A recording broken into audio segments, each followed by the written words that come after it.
स्वागत है आप सभी का मेरे YouTube चैनल स्टडी साइंस 93 पे। और कल पहला क्लास था ऑनलाइन, आज दूसरा क्लास है। कल मैंने बताया था प्रतिबिंब तक, और उसके आगे का जो टॉपिक है NCERT बुक में क्लास 10th में वो है गोलीय दर्पण। इंग्लिश में क्या बोलते हैं? स्फेरिकल मिरर, गोलीय दर्पण। गोलीय दर्पण होता क्या है? गोलीय दर्पण, कोई भी गोला ले लेते हैं, खोखला गोला कांच का खोखला गोला ले लें और उसको काट दें, उस पे पेंट कर दें एक साइड पे, तो वो होता है गोलीय दर्पण। जैसे ये कोई गोला है, खोखला गोला, ठीक, इसको हम काट देते हैं, यहाँ से काट देते हैं, यहाँ से ये सब गायब हो गया, और इसके एक भाग पे पेंट कर देते हैं पारे से, या मरकरी बोलते हैं, या फिर लाल ऑक्साइड, इसका लेप कर देते हैं किसी भी भाग पे। एक भाग पे लेप कर दें तो दूसरा वाला क्या हो जाएगा? परावर्तक तल हो जाता है, और इसको कहते हैं गोलीय दर्पण।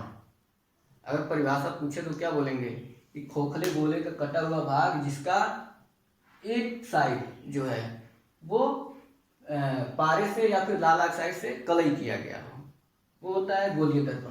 गोलीय दर्पण जो है वो होते हैं दो तरह के, पता होगा, नाम लेते ही सभी लोग जान जाएंगे कौन कौन से। पहला होता है अवतल दर्पण, दूसरा उत्तल। थोड़ा इंग्लिश भी जानते रहिए, क्योंकि कोई पूछ दिया इंग्लिश में तो फिर दिक्कत हो जाएगी। इसको बोलते हैं कॉनकेव और इसको बोलते हैं कन्वेक्स। होता क्या अवतल दर्पण उत्तल दर्पण? तो बहुत ही माइन्यूट डिफरेंस है दोनों में।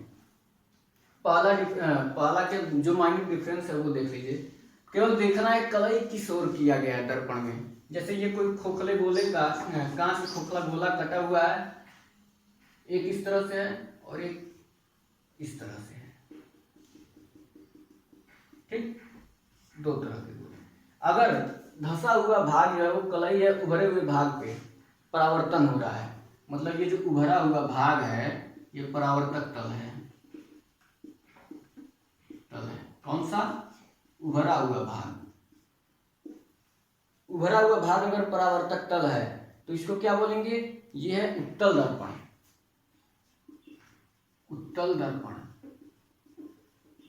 अगर धंसे हुए भाग से परावर्तन हो रहा है, जैसे ये परावर्तक तल पीछे की क्या बोलते हैं, कलई किधर किया गया है? उभरे हुए भाग पे। परावर्तक तल क्या है? ये धंसा हुआ भाग, यही है ना। परावर्तक इधर से, परावर्तन इधर से ही होगा ना, इधर कलई है नहीं। परावर्तक तल ये हो जाएगा, धंसा हुआ भाग, इसको बोलेंगे अवतल दर्पण। कंफ्यूजन होता है बहुत ज्यादा, किसको उत्तल बोले किसको अवतल बोले, लड़कों में बहुत कंफ्यूजन होता है। जब मैं भी था हाई स्कूल में मुझे भी बहुत कंफ्यूजन होता था। कंफ्यूजन को दूर करने के लिए सब लोग अपना अपना एक ट्रिक लगा लेते हैं कि क्या दिमाग में रखेंगे जिससे हमको ये कंफर्म रहे कि हाँ ये उत्तल दर्पण होता है और ये अवतल दर्पण है। मैंने जो ट्रिक लगाया था वो मैं बता रहा हूँ आप लोगों को। मैंने उत्तल दर्पण पढ़ा, समझ में नहीं आया, कंफ्यूज रहा पूरा। उसके बाद से जब लेंस पढ़ा, उत्तल लेंस अवतल लेंस, तो वहां से मैंने ट्रिक खोजा और इसको कंफर्म किया। उत्तल लेंस कैसा होता है? ऐसा ही होता है, मतलब परावर्तन किधर से होता है, किरण किधर से जाती है? इधर से, उभरे हुए भाग पे जाती है। तो जब उभरे हुए भाग पे जाती है किरण, मतलब क्या है? परावर्तक तल उभरा हुआ भाग है। यहाँ पे क्या है? परावर्तक तल उभरा हुआ भाग है। जो ही उभरा हुआ भाग परावर्तक तल हुआ तो ये पता है उत्तल लेंस है, तो बोल देंगे उत्तल दर्पण है, ठीक। और अवतल में क्या होता है? ऐसे अवतल होता है ना, सबको याद होगा अवतल इस तरह होता है, क्योंकि कक्षा 8 में भी थोड़ा सा दिया हुआ है इसके बारे में, सबको पता होगा। अवतल दर्पण इस तरह से, अवतल लेंस इस तरह से होता है, मतलब कि दर्पण भी इसी तरह से होगा। जैसे इसमें धंसे हुए भाग पे प्रकाश की किरण गिरती है, उसी तरह जो दर्पण होगा उसमें भी धंसे हुए भाग पे प्रकाश की किरण गिरेगी और ये परावर्तक तल का काम करेगा। तो यहाँ से ट्रिक खोज लेते हैं, हाँ ये अवतल है। मतलब कि अगर हमको ये दिखा तो सोचेंगे उत्तल है अवतल, इसको पूरा कर देते हैं, हाँ उत्तल की तरह बन रहा है, इधर से प्रकाश की किरण जा रही है, तो ये उत्तल दर्पण। इसको अगर ऐसे तो कर नहीं सकते क्योंकि अंदर हो जाएगा, तो इसको क्या करेंगे? ऐसे, हाँ ये अवतल दर्पण है। अगर देखें इसको लेंस बना के तो अवतल दर्पण की तरह दिख रहा है। तो ये ये मेरा ट्रिक है। बाकी आप लोग चाहे जैसे भी ट्रिक बना के ये याद कर लें कि जो भरा हुआ भाग है वो उत्तल दर्पण, और अगर परावर्तक तल जो है धसा हुआ भाग है वो अवतल दर्पण। तो ये हो गया उत्तल दर्पण, अवतल दर्पण। इसके बाद से इसमें जो टर्म आते हैं अवतल दर्पण, उत्तल दर्पण में, उनके बारे में जान लेते हैं। इसके बारे में जानने के लिए पहले अच्छी तरह से फिगर बना लेते हैं। देखिए क्लास जो है सारे चैप्टर प्लेलिस्ट में मिलेंगे। शुरुआत मैंने किया है कल से।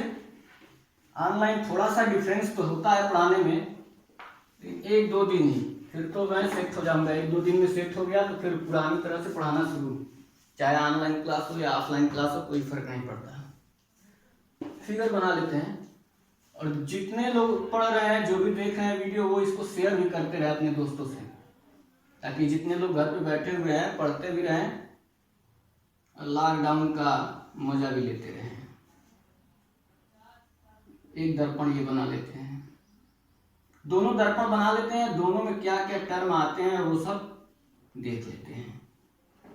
एक दर्पण इधर बना लेते हैं।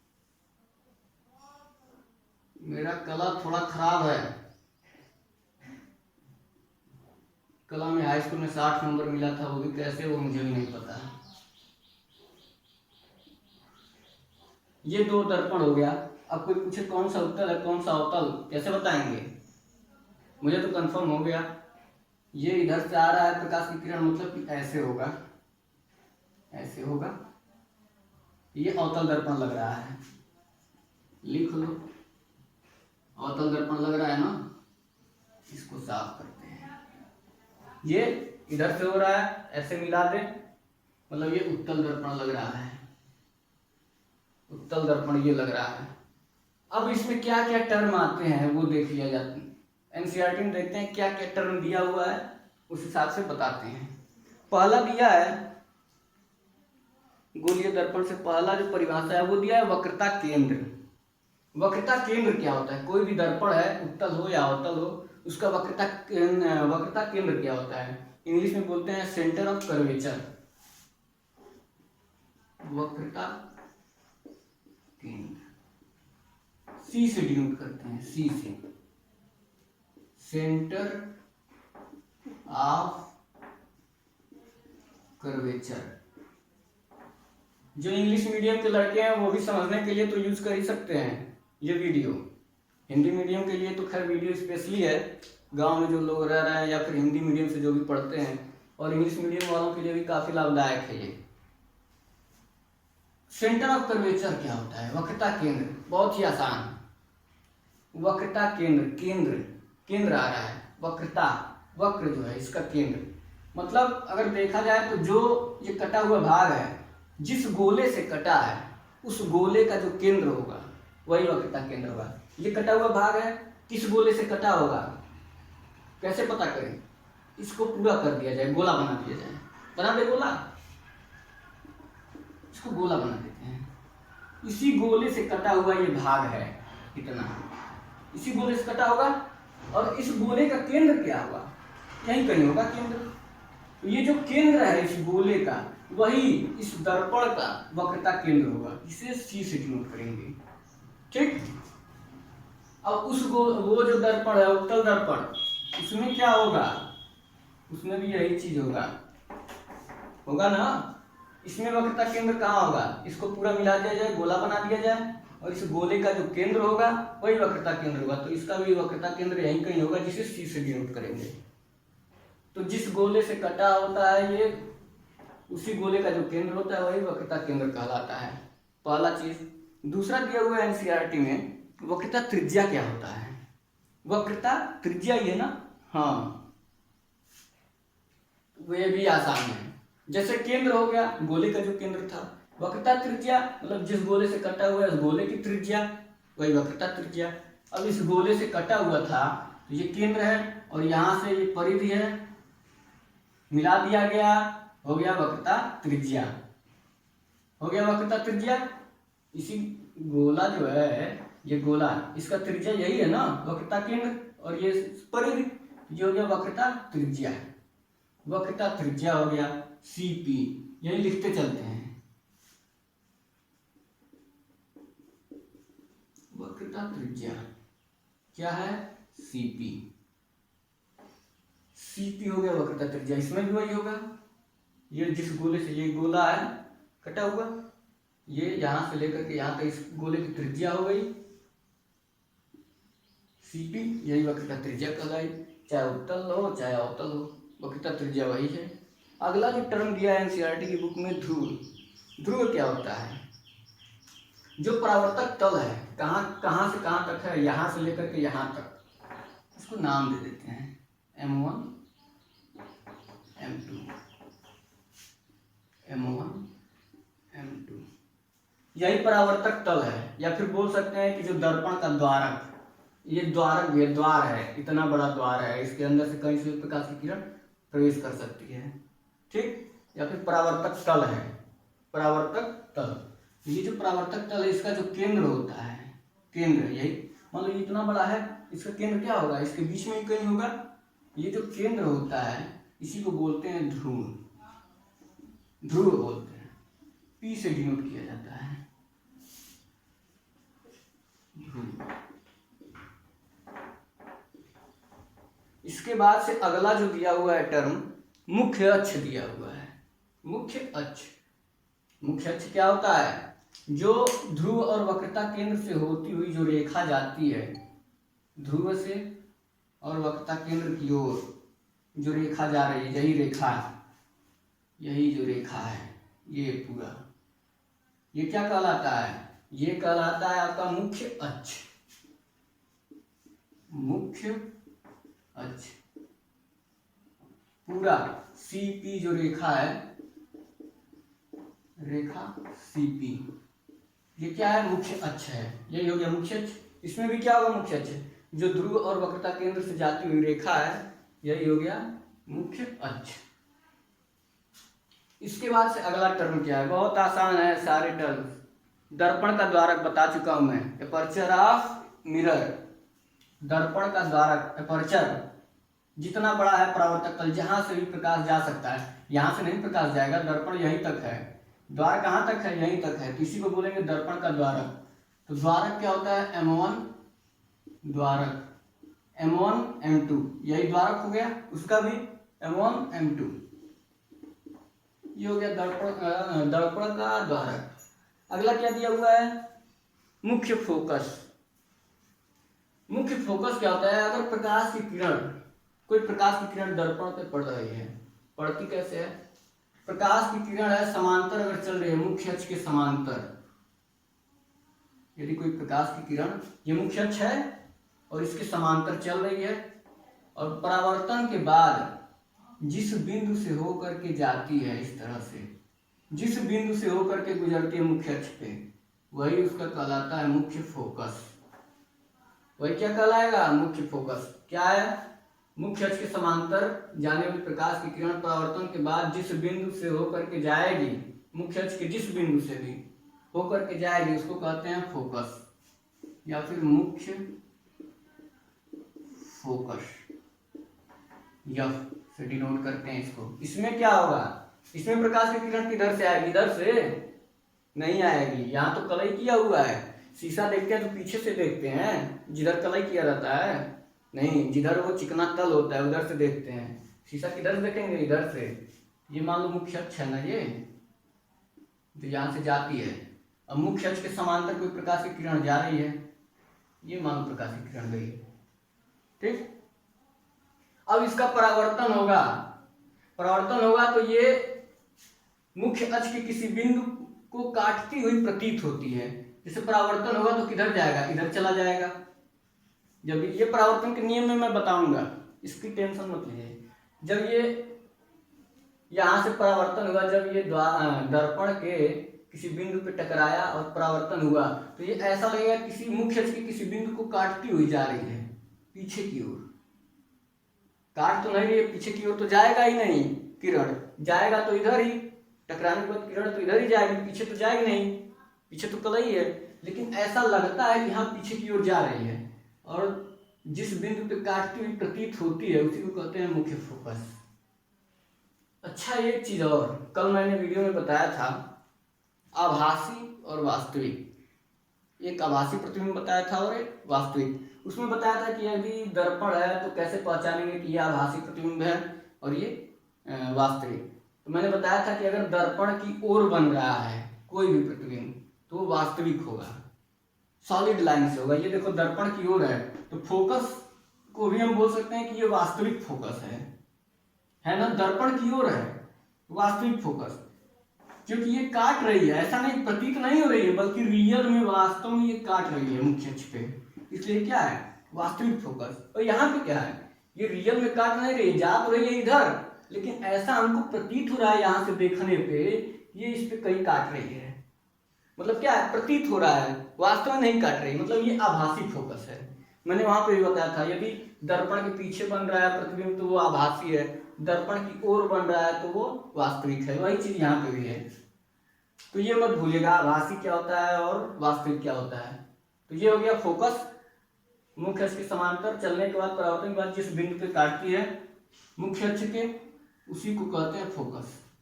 अगला जो टॉपिक है फोकस दूरी।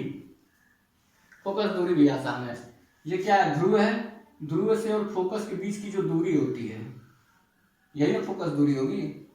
ध्रुव से और फोकस के बीच की दूरी एफ पी, फोकल लेंथ भी बोलते हैं इसको इंग्लिश में, फोकल लेंथ बोलते हैं, फोकस दूरी एफ पी या फिर पी एफ, इसको कहेंगे फोकस दूरी। इसमें क्या है, ये ध्रुव से और ये फोकस के बीच की दूरी, ये क्या है, फोकस दूरी कहलाएगी, फोकल लेंथ। अगला टॉपिक क्या है, फोकस तल है।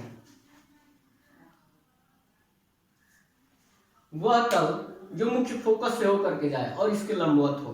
फोकस तल क्या होता है, हाथ को देखिए, ये मुख्य अक्ष है और ये फोकस है, तो ऐसा तल जो मुख्य फोकस से होकर के जाए और ये मुख्य अक्ष के, मुख्य अक्ष ऐसे है, इसके लंबवत हो। तो ये देखिए हाथ लंबवत भी है और ये मुख्य फोकस से होकर जा रही है। ये जो तल है, ये तल, इसी को कहते हैं फोकस तल। इसमें भी ये जो तल है वो क्या होगा, फोकस तल होगा। इसके बाद से और कोई टॉपिक है नहीं, इतने टर्म हमको याद रखने हैं, क्या होता है इनके बारे में पता करना है, परिभाषा याद रखना, फोकस तल। कंफर्म हो गया, एक बार फिर से बता दूं, एक बार जल्दी जल्दी इसको रिवीजन करता हूँ। उत्तल अवतल दर्पण बताने की जरूरत है नहीं, कहाँ से कौन सा परावर्तक तल है तो कैसा होगा दर्पण, ये सब क्लियर है। मैं डायरेक्ट चलता हूँ वक्रता केंद्र। वक्रता केंद्र क्या होता है, जिस गोले से कटा हुआ है ये जो दर्पण, उस गोले का जो केंद्र होता है वही वक्रता केंद्र कहलाता है, ठीक, सेंटर ऑफ कर्वेचर। वक्रता त्रिज्या क्या है, जो वक्रता केंद्र है और ये जो परिधि है, मतलब ये द्वारक है या पी है, ध्रुव, इनके बीच की जो दूरी है वो हो गया वक्रता त्रिज्या। ध्रुव क्या है, ये जो M1 M2 इनके बीच जो भी, मतलब कि ये जो यहाँ पे डिवाइड होते हैं आधे आधे, ये पी वो होता है ध्रुव। मुख्य अक्ष क्या है, मुख्य अक्ष क्या है, यही जो रेखा है मुख्य अक्ष है। द्वारक क्या है, ये द्वारक हो गया। मुख्य फोकस क्या है, समांतर चली और जिस बिंदु पे काटी वो मुख्य फोकस हो गया।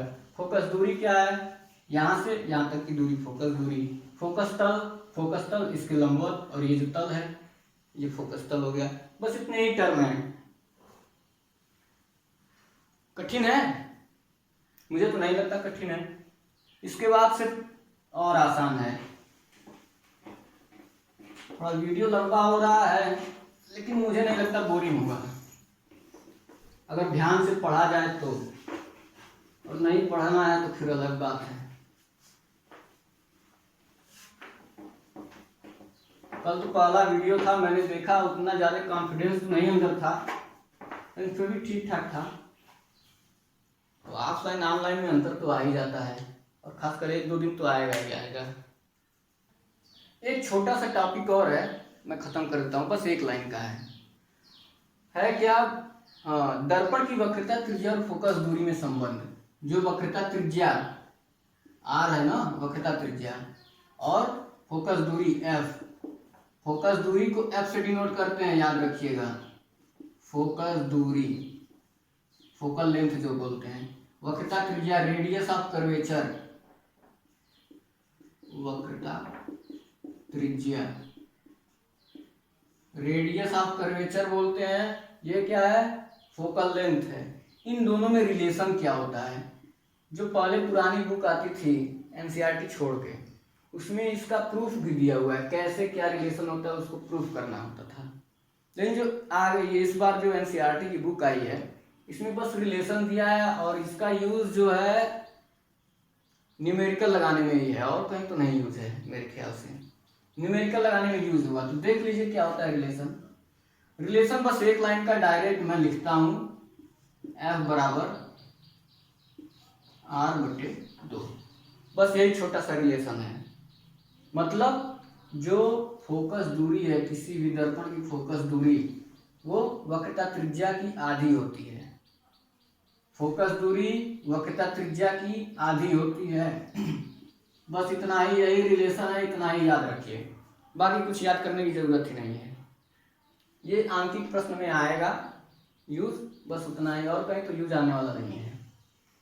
आगे एक और टॉपिक है, जो गोलीय दर्पण है उनसे प्रतिबिंब बनने के नियम।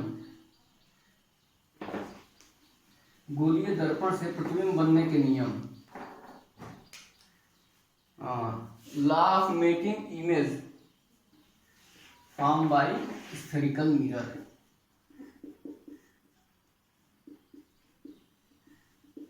गोलीय दर्पण से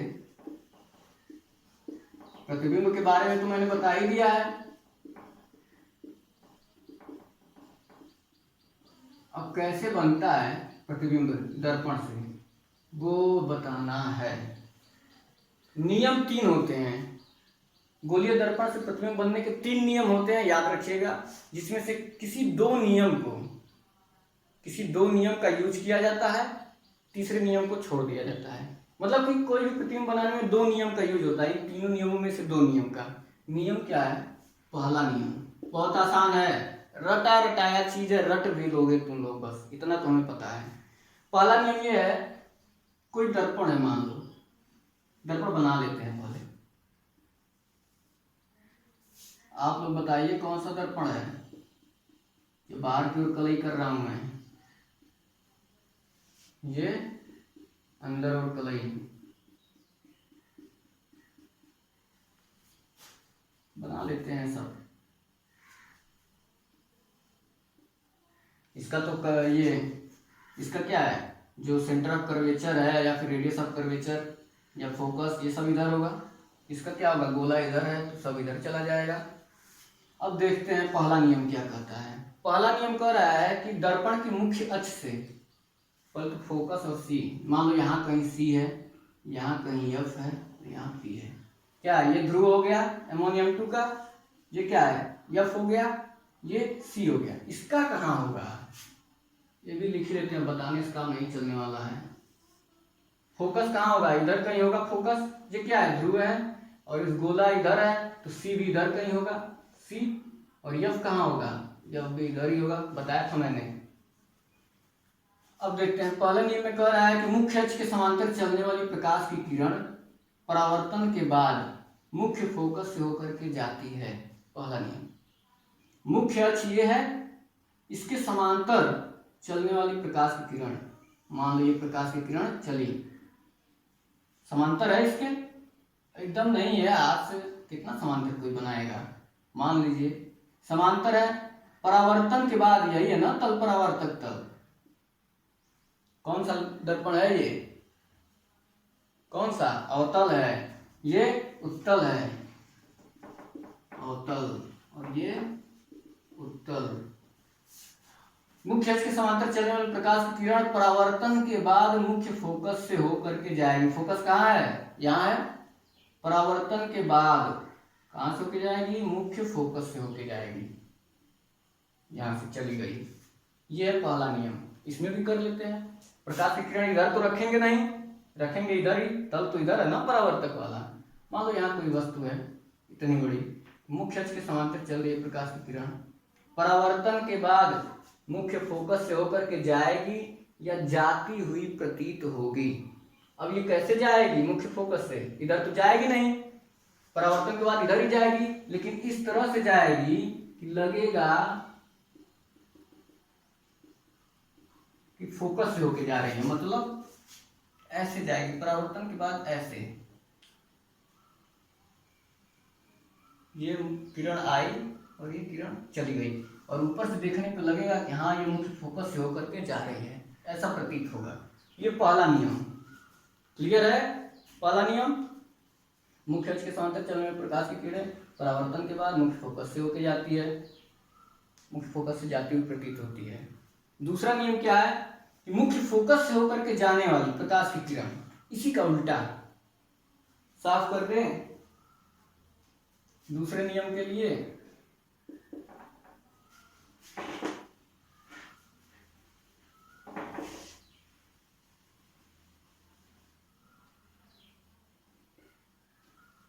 दूसरा नियम क्या है, मुख्य फोकस, मुझे लगता है बोर हो रहे हैं आप लोग, जल्दी खत्म करता हूं। मुख्य फोकस, मान लो यहाँ पे सी, यहाँ पे एफ, और मुख्य फोकस से होकर के जाने वाली प्रकाश की किरण, यही है मुख्य फोकस। यहां से कोई प्रकाश की किरण जा रही है, ठीक, परावर्तन के पश्चात मुख्य अक्ष के समांतर हो जाती है। यहाँ पे परावर्तन होगा, परावर्तन होगा तो क्या होगा, मुख्य अक्ष के समांतर हो जाएगी, समांतर हो जाएगी। इसमें भी क्या होगा, मुख्य अक्ष से जाती हुई प्रतीत होगी, मतलब कोई प्रकाश की किरण इधर से आ रही है, देखिए लग रहा है ना, मुख्य फोकस से होके जा रही है, मुख्य फोकस से आती हुई प्रतीत होती है कोई प्रकाश की किरण। लेकिन परावर्तन के बाद ये क्या होगा, ये मुख्य अक्ष है ना, ये परावर्तन के बाद ये मुख्य अक्ष के समांतर हो जाती है। उसी का उल्टा है, पहला क्या था, मुख्य अक्ष से जाने वाली प्रकाश की किरण परावर्तन के बाद फोकस से होकर जाती है। दूसरा नियम, मुख्य फोकस से होकर के जाने वाली प्रकाश की किरण परावर्तन के बाद मुख्य अक्ष के समांतर हो जाती है। दो नियम हो गया। तीसरा नियम क्या है कि वक्रता केंद्र से जाने वाली प्रकाश की किरण अपने मार्ग से विचलित नहीं होती है। वक्रता केंद्र कहाँ है, दिख रहा है सी कहीं पे, जहां सी है वही है वक्रता केंद्र। वक्रता केंद्र से, ये है ना, वक्रता केंद्र से जाने वाली प्रकाश की किरण अपने मार्ग से विचलित नहीं होती है। ये वक्रता केंद्र, मान लो यहां से कहीं प्रकाश की किरण आ रही है, गई, और परावर्तन के बाद फिर उसी मार्ग में वापस आ जाती है, अपने मार्ग से विचलित नहीं होगी, इधर उधर नहीं जाएगी, उसी मार्ग में फिर वापस आ जाएगी, उसी मार्ग में। इसमें क्या है, वक्रता केंद्र ये है, वक्रता केंद्र से आती हुई प्रतीत होगी, मतलब कि इधर से कहीं से आ रही है किरण, इधर से प्रकाश की किरण आ रही है और फिर उसी मार्ग में वापस चली जाती है, यहीं से टकरा करके वापस, इधर से आई और यहीं से टकरा के वापस। लेकिन देखने में क्या लगता है, वक्रता केंद्र से जा रही है, वक्रता केंद्र से आ रही है और फिर इसी मार्ग में चली जा रही है। तो ये तीन नियम हो गए प्रतिबिंब बनने के। इन्हीं तीनों नियमों में से कोई दो नियम यूज करेंगे, प्रतिबिंब बनाएंगे अलग अलग जगह पे वस्तु रख करके। वीडियो लंबा हो रहा है इसलिए यहीं पे इसको रोकते हैं, फिर कल क्लास में प्रतिबिंब कहाँ पे रखेंगे वस्तु और कहाँ पे बनेगा ये शुरू करेंगे। सब्सक्राइब कर लीजिएगा, पढ़ते रहिएगा, हंसते खेलते रहिएगा। धन्यवाद।